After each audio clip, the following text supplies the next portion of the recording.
बिस्मिल्लाहिर्रहमानिर्रहीम। हस्बुनल्लाह व निअमल वकील। हमारे लिए अल्लाह ही काफ़ी और वो सबसे बड़ा कारसाज है। तो आज जनाब फस्तायत का खेल जो है वो तो पहले ही हम जानते हैं कि जुल्म व जबर जो है वो अपनी आखिरी हदों को छू रहा है। तो अब सुप्रीम कोर्ट के ऑर्डर्स की धज्जियां जो है किसके हुक्म पर उड़ाई गई हैं, यानी कि पंजाब पुलिस, वैसे तो पूरे मुल्क की पुलिस जो है वो हर जगह पे जो है पीटीआई के वर्कर्स को, पीटीआई के सपोर्टर्स को, पीटीआई के जो लीडर्स हैं उनके पीछे यानी यूं कह सकते हैं कि कुत्तों की तरह पड़ी हुई है।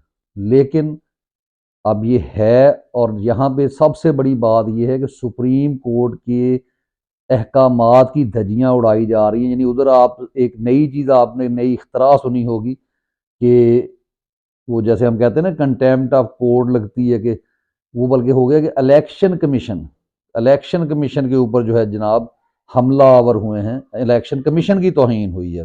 यानी ये कहा जा रहा है इदारों की तौहीन, जबकि हमारे कायद ने ये कहा था कि इदारे जो है उनकी इज्जत नहीं होती, उनकी जिम्मेदारियां होती हैं। ठीक है, यहाँ पे किसकी तौहीन हो रही है? बकौल ये जो मुफक्कर और दानश्वर किस्म के लोग हैं, दानश्वर तो इन्हें कहना भी जो है तौहीन है। तो बहरहाल आज की जो खबर है वो ये है कि शाह महमूद कुरैशी साहब को, जिनको अदालत ने काफ़ी दिन पहले यानी उन्हें रिलीफ मिल चुका था, उसको भी लटकाया गया। और फिर उसके बाद अगर उनको रहाई मिली है तो उसके साथ ही जनाब वो अयूब खान का एमपीओ वाला जो कानून था कि उनको हाउस अरेस्ट कर दिया गया है। यानी एक सीधी सीधी बदमाशी। अब इसके पीछे कौन है?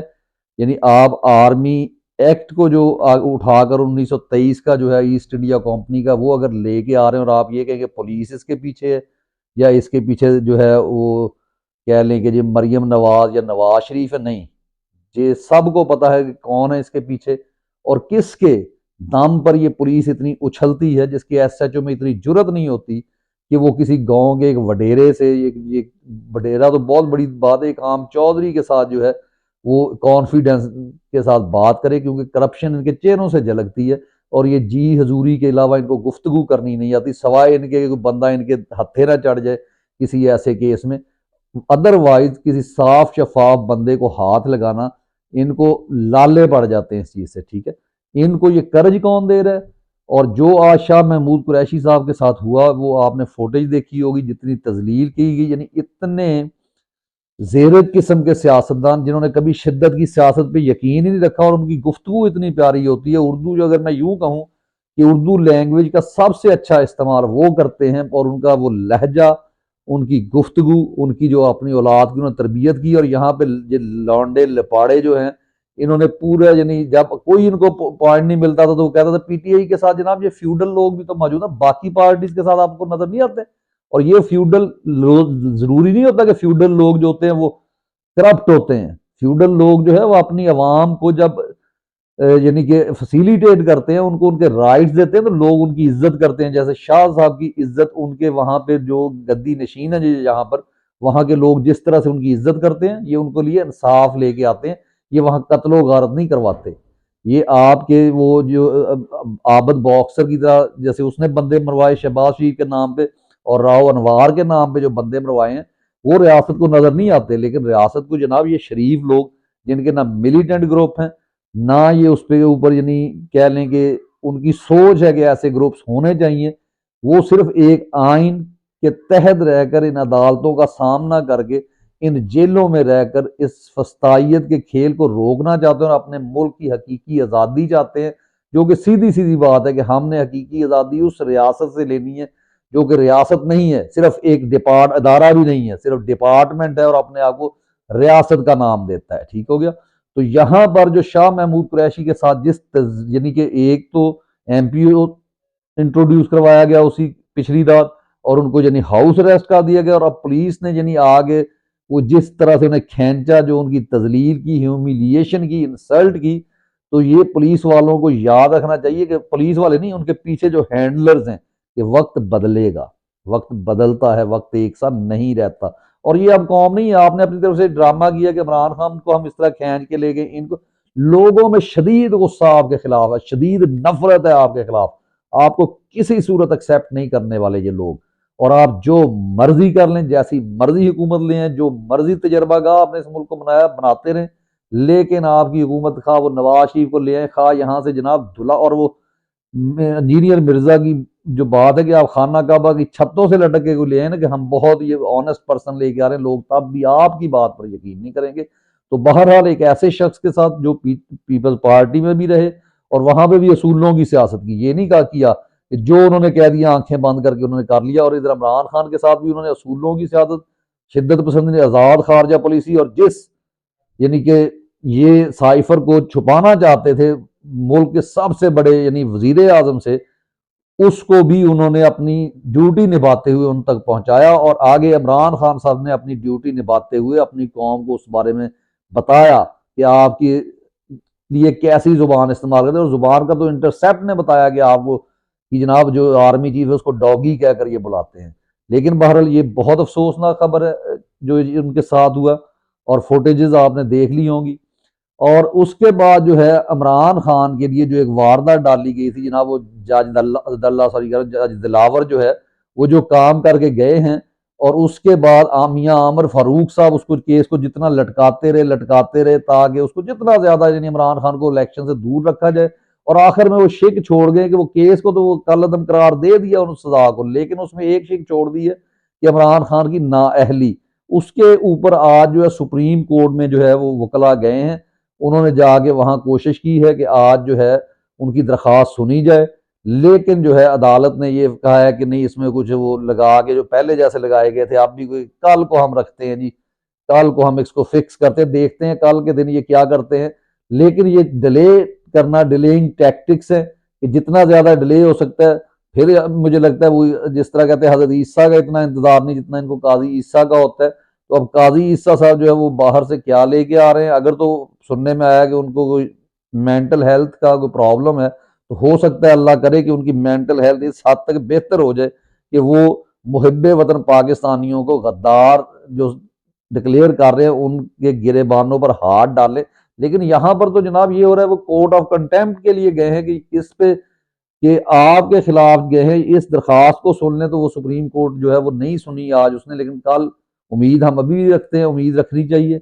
और इसके साथ साथ जनाब नंगा होने का इस मुल्क में हर बंदे को शौक है, जो भी यानी बातिल के साथ खड़ा है, हक के खिलाफ खड़ा है, वो नंगा होता जा रहा है, बरहना होता जा रहा है। जवेद चौधरी साहब ने जनाब अपने आप को मुकम्मल तौर पे बरहना कर दिया, और उन्होंने वो डर्टी गेम, बल्कि जो शायद हैंडलर्स चाहते थे बताना या कर नहीं बताना चाहते थे, उन्होंने अपनी चर्ब जुबानी के तहत वो चीज खोल दी कि जब तक इमरान खान का अंजाम जो है वो शेख मुजीबुर रहमान जैसा यानी कत्ल करवाना ये चाहते हैं नहीं हो जाता, तब तक ये मुल्क जो है वो इसी तरह लोग इंसाफ के लिए उठते रहेंगे। जनाब आप जो मर्जी कर लें, आपके खिलाफ अब हर बंदा खड़ा है और खड़ा होगा।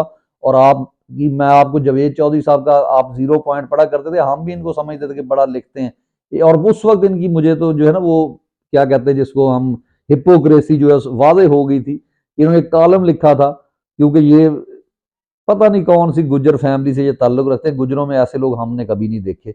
तो ये जनाब बता रहे हैं जी हम वो छोटे बचपन में ये कह लें जवानी में बैठे थे, हमारी लड़ाई गांव में हो गई, तो वहां पे हम सोच रहे थे कि उस बंदे को मारना है, और हमारे जनाब वो बुजुर्ग पास बैठे थे, उन्होंने हमें कहा कि खून जो होता है वो छुपता नहीं है, वो कभी ना कभी सामने जरूर आता है, और वहां तक जो है जो यानी जुल्म करने वाला होता है, जो जो कत्ल करता है वो पकड़ा जरूर जाता है। तो आप जब कत्ल करवाना चाहते हैं, अब आप लोगों से माफिया भी मांगते रहें, क्योंकि आपने मांगनी नहीं है। और मैं आपको यकीन दिलाता हूं कि जैसे ही पीटीआई की हुकूमत आएगी, सबसे पहले इस जैसे सहाफियों को जो सजाए मौत दी जाएगी, लटकाया जाएगा। जो कह रहे हैं ना कि इमरान खान लटकाएगा, बिल्कुल लटकाएगा। और अब उसके बाद शौक चढ़ा है जनाब उसके साथ सुहेल वड़ाइच साहब को। वैसे तो वड़ाइच हैं वो भी जनाब एक यानी हमारी कौम है मुल्क में जो है जाट फैमिली बरादरी है। शहबाज गिल साहब जो है बड़ी उनकी रिस्पेक्ट करते हैं, उनके बारे में कहते हैं कि बहुत अच्छे बंदे। लेकिन मैं इनको शुरू से जानता हूँ कि इसका लहजा, लबो लहजा, उर्दू बोलना, ठहर ठहर के बोलना, अपने आप को दानश्वर जो है बताना कि मैं दानश्वर हूँ जनाब, लेकिन दानश्वर हैं ये भी। और ये वहां पे कह रहे हैं, अब इनका बयान ये आया है कि जो इमरान खान जो है उसको सिर्फ जो है यानी रियासत को उनसे सिर्फ ये मसला नहीं है, रियासत को ये भी मसला है कि वो मईशत के लिए खतरनाक हो सकते हैं। इस उल्लू के पट्टे दानश्वर से बंदा ये पूछे कि तुम सिर्फ तुम्हारा एक जो रिश्तेदार जो है वो वजीर है इस निगरान हुकूमत में, और तुम उसके लिए, यानी जो इंजॉय कर रहे हो उसकी कुर्सी को और तुम्हारे ऑर्डर्स चल रहे हैं, तुम 2 टके के जो है वो टीचर थे, और उसके बाद तुम ये सहाफत में आगे ये बूट चाट कर इन तरह के लोगों के, और तुम अपने आप को जो साफी और आज तक ये बताते रहे हो कि तुम्हारे पास इल्म बहुत है, नॉलेज बहुत है, और तुम यहाँ पे ये बता रहे हो, बल्कि यहाँ तक जनाब ने लिखा है कि जनाब आप रियासत इनके खिलाफ है, और बल्कि सुप्रीम कोर्ट के खिलाफ है जो इंसाफ किए जा रही है इनके लिए, और बल्कि नून लीग और पीपल्स पार्टी भी गुस्से में है। यानी इसका मतलब ये है कि आप इंसाफ का गला दबा दें।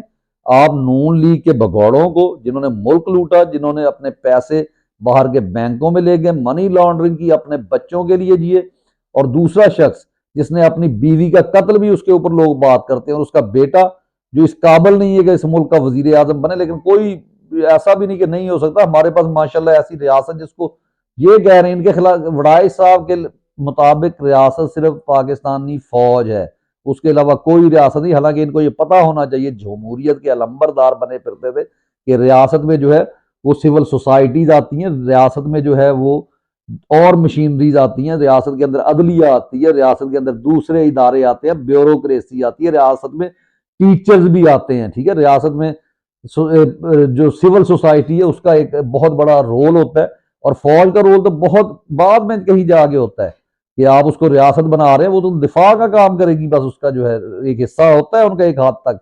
लेकिन ऐसा नहीं कि जो आप चाह रहे हैं कि आपके ख्याल में रियासत जो है वो सिर्फ पाकिस्तानी फौज है। तो बहरहाल आप ये, आपने अपने आप को मुकम्मल तौर पर बरहना कर दिया है, और बता दिया है कि आप भी बातिल के साथ खड़े हैं, हक के साथ नहीं खड़े। ना तो पाकिस्तानियों को अब इस फौज से डर लगता है, ना इस रियासत से डर लगता है, ना इस अंधे कानून से डर लगता है, जो बुजुर्गों की इज्जत नहीं कर सकता, जो औरतों की इज्जत नहीं कर सकता, जो मासूमों की इज्जत नहीं कर सकता, जो लोगों को उठा रहा। और अभी तक शाह महमूद कुरैशी साहब का ये नहीं पता उनके घर वालों को, लॉयर्स को, कि वो हैं किधर। यानी उनको पुलिस ने किडनैप किया है, गिरफ्तार नहीं किया। मसला तो यहां बना हुआ है कि आपके अगर कोई खिलाफ भी है, या आप किसी के खिलाफ है, आप उनके जेल में लेके जाएं, आप उनको बताएं कि हमने इनको अरेस्ट किया, बजाय इसके कि उसको अगवा किया। तो उसके पीछे कौन है? कभी वो निकलते हैं जनाब आईएसआई के लोगों के पास से, कभी किसी ब्रिगेडियर के पास से।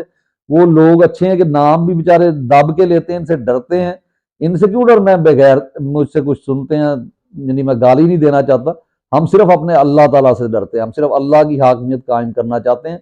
और ये वो लोग हैं जो चाहते हैं कि हम इसराइल को तस्लीम कर लें, जैसे जान अचकजई ने जो अपनी ट्वीट की थी, बाद में उसको डिलीट कर दिया। तो ये तो इस चीज में बैठे थे कि हमें जनाब वो मोहम्मद बिन सलमान ऑर्डर करेगा, हम इसराइल को तस्लीम कर लेंगे जनाब। और लोगों का क्या है? लोगों की बात पहले ये कब सुनते हैं? यानी ये, और मौलवियों से कोई डर नहीं, और मौलवी इनसे डरते हैं। मौलवी तब उठते हैं जब ये उनको उठाएं कि जाएं जनाब इस हुकूमत के खिलाफ बोलें, हम फिर हुकूमत छीन लेंगे। तो ये इनकी स्ट्रेटजी। और ये आपको जावेद चौधरी ने एक इशारा दिया है कि अगर हुकूमत इमरान खान के पास चली भी गई, तो जो बंद कमरों में बातें हो रही हैं वो ये हो रही, कोई बात नहीं, आप कुछ अर्सा चलने दीजिएगा, उसके बाद हम इमरान खान को, अल्लाह ना करे कि शेख मुजीबुर रहमान की तरह, जैसे वो उनकी फौज ने कत्ल किया था, हम कत्ल कर देंगे, और दोबारा से हमारे जो डीएचए के प्लॉट्स हैं, हमारे जो कारोबार हैं, वो सारे बच जाएंगे, हमसे कोई पूछने वाला नहीं होगा। नहीं जनाब, ये जो अवाम, ये जो वोटर है, जो 9 करोड़ वोटर है, वो अब ऐसी कोई हुकूमत नहीं चाहता, और ना वो फौज को चाहता है कि फौज को कोई अमल दखल हो। बल्कि आप शुक्र करें कि शायद, बल्कि मैं आपको बता रहा हूं कि आपको शहरों से निकाल कर, आपकी जो छावनियां इनको खत्म करके, यहाँ पे सिविल सोसाइटीज के लिए, लोगों के लिए, पब्लिक के लिए जो है ना वो चीजें बनाई जाएं, और आपको जो है सरहदों के करीब जो है, छावनियों के करीब, आपकी बैरकों के अंदर आपको हाउसिंग सोसाइटीज बना के दी जाए। ये डीएचए की मौजें जो है वो आपकी खत्म है। आप बेशक इमरान खान को मार दें, मुझे मार दें, और लोगों को मार दें, लेकिन आवाजें उठती रहेंगी। आपको इनका जवाब देना पड़ेगा, आपकी हुकूमत को कोई तस्लीम नहीं करेगा।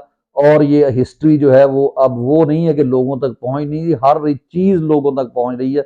लोगों ने आप पे नजर रखी हुई है, और जो लावा पक रहा है पंजाब में, वो सबसे ज्यादा, अगर आपके दिल में ये शक्को शुबा है ना थोड़ा सा भी, कि पंजाब आपको शायद वो कोई सेफ प्लेस दे देगा, नहीं। पंजाब में जितनी नफरत है इस वक्त आप लोगों के लिए, जो हक की बजाय बातिल के साथ खड़े हैं, जो इकबाल और कायद के फलसफा की बजाय हमें जो है बिल गेट्स और बाइडन का फलसफा देना चाहते हैं, हमें उनसे, और हमारी पाक फौज को, जिस पर हमें फख्र है, हम सारी फौज की बात नहीं, सिर्फ काली भेड़ों की बात कर रहे हैं, तो वो तमाम के तमाम जो है वो अपने नजरिए पाकिस्तान के साथ खड़े हैं। इजाज़त दीजिए अगले वीलॉग तक। अल्लाह हाफिज़, पाकिस्तान जिंदाबाद।